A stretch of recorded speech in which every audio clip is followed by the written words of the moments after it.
The multifamily deal using creative financing.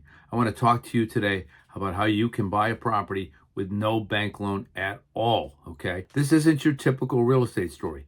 If you think creative financing is just hype, I got to tell you, it's real. You need to see this. In just 6 minutes, I'm going to show you and break down how to completely avoid traditional financing, the exact steps that you need, and how to structure a deal. Real numbers, real strategies, actually how a deal works and structured. And as well, I'm going to show you how you too can do it, because anyone can do this, even if you don't have millions of dollars to invest. It is really exciting. So this is a story about an actual deal. I want to teach you about an actual deal that I am working on right now. So I'm not going to talk to you about the merits of the deal or if money's going to be made or how well it's going to do. All I want to talk to you about is how I structured the financing. That's it, period. And it's rather amazing.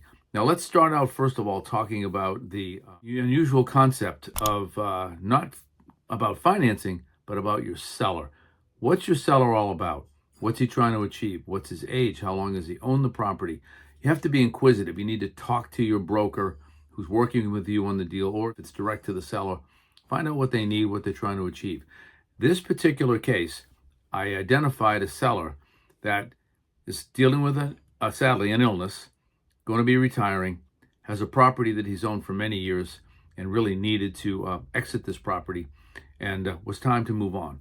So that is, and I might add, I think he owes 100 grand or 150 grand on the property. Very small amount of debt. That is a candidate for seller financing, and that's what I want to talk to you about today, because amazingly, I was able to create and structure a deal that is almost fully seller financed. I'm talking 75% loan to value being provided by the seller. So let me run through some numbers with you and how I structured it and the process I went through. It's a very specific process.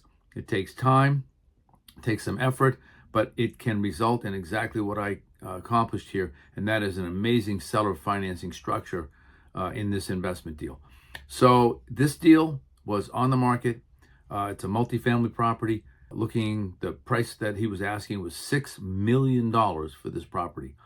Now, I ran the numbers, and I ran the numbers in two ways, because this is the critical aspect, based on loan financing, lender financing, I should say, and based on financing by the seller at a 75% loan to value with different rates, different terms, etc. But ultimately, I ran the two side by side. The goal here is to be able to demonstrate to a seller that current bank interest rates will not provide him with the price that he wants to achieve on this deal.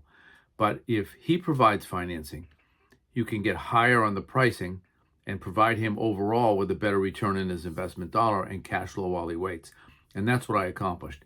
Now, I want to digress a minute and tell you that I put together an LOI, a letter of intent, that has option 1 and option 2.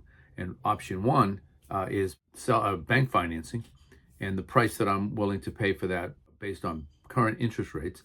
And price number 2, option 2 with a checkbox, is how can provide seller financing and get a higher price for his deal. And everybody wins, because he's getting a higher price, I'm getting better financing, and overall the deal works better for all. Basically, that's what you need to accomplish. So here's what I did.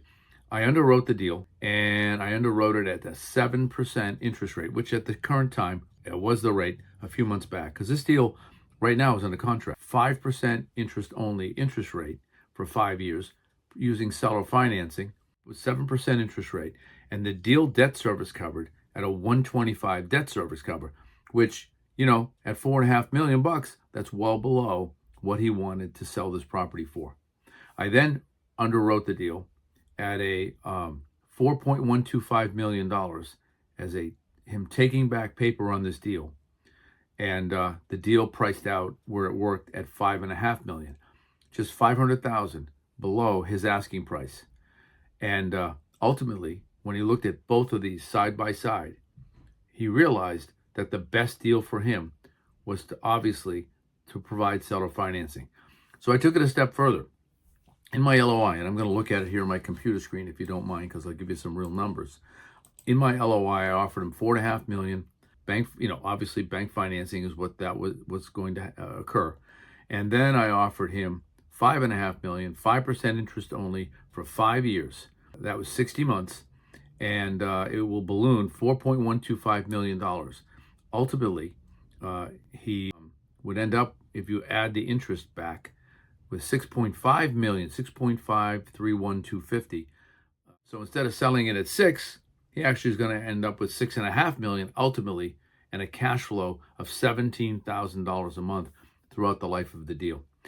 So lo and behold, he bit down. He said, I will take that deal, and he accepted the offer. And we're now putting together the all the steps necessary to close this deal, with him providing seller financing.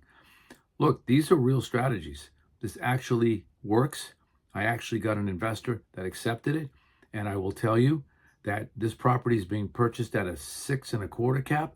So we've got positive leverage for an attractive asset structured as such that the lender is actually the seller, and he was happy to get that. He'll take cash out as his equity piece, about $1.5 million at closing, pay off any outstanding debt that he has, and receive $17,100 and some odd dollars, to be exact, $17,187.57 a month for the next 5 years.